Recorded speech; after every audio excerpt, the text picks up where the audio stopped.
যেই ভাষায় আপনাদের উপর এতদিন ধরে জুলুম করা হয়েছে, ওই ভাষার চর্চা যদি আপনারা আবার করেন, জনগণ আপনাদেরকে ছুঁড়ে ফেলবে।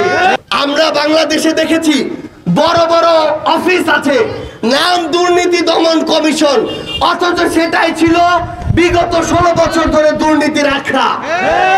ওটাকে ব্যবহার করে রাজনৈতিক ফায়দা নেওয়া হয়েছে। আমরা বিগত 16 বছরের রাজনৈতিক কালচার দেখেছি। এই খুনি হাসিনা থেকে শুরু করে তার দোসররা অন্যান্য রাজনৈতিক দলের নেতা কর্মীদেরকে অনেক ছোট করে কথা বলেছে, ব্যবহার করেছে।